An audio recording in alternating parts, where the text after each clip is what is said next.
సంక్రాంతి పండుగ వేళ మద్యం ప్రియులకు ఆంధ్రప్రదేశ్ ప్రభుత్వం షాక్ ఇచ్చింది. ఒకసారిగా మద్యం ధరలను పెంచుతూ నిర్ణయం తీసుకుంది.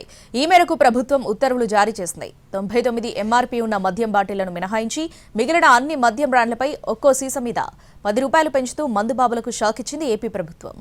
ఏపీలో మద్యం ప్రియులకు బిగ్ షాక్. సంక్రాంతి పండుగకు స్నేహితులు బంధువులతో కలిసి చిల్లవ్వాలనుకునే వారికి కిక్కు దిగేలా షాకింగ్ నిర్ణయం తీసుకుంది ఏపీ ప్రభుత్వం. ఏపీలో మద్యం ధరలను పెంచుతూ నిర్ణయం తీసుకుంది. ఈ మేరకు ఉత్తర్వులు సైతం జారీ చేసింది. ₹99 బాటిల్ మినహా మిగిలిన అన్నింటిపై ₹10 చొప్పున పెంచుతూ ప్రభుత్వం ఉత్తర్వులు విడుదల చేసింది. అంటే బీర్, వైన్, విస్కీ, బ్రాందీ లాంటి అన్ని రకాల బాటిళ్లపై ధరలు పెరిగాయన్నమాట. ఏపీలో న్యూ ఇయర్ వేళ మద్యం విక్రయాలు భారీగా జరిగాయి. డిసెంబర్ 30 నుంచి జనవరి 1 వరకు చివరి 3 రోజులు వేలాది కోట్ల రూపాయల మందు తాగేశారు. ఇక సంక్రాంతికి కూడా మద్యం భారీగా సేల్ అవుతుంది. ఇలాంటి తరుణంలో మద్యం ధరలను పెంచడంతో ప్రభుత్వానికి భారీగా ఆదాయం సమకూరే అవకాశం ఉంది.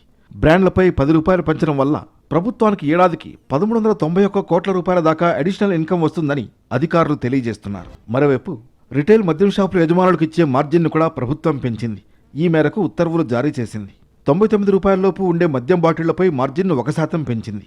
దీంతో మద్యం షాపుల యజమానులకు లాభం చేకూరనుంది. అయితే పండుగ సమయాల్లో ధరలను పెంచడంపై మందుబాబులు అసంతృప్తి వ్యక్తం చేస్తున్నారు.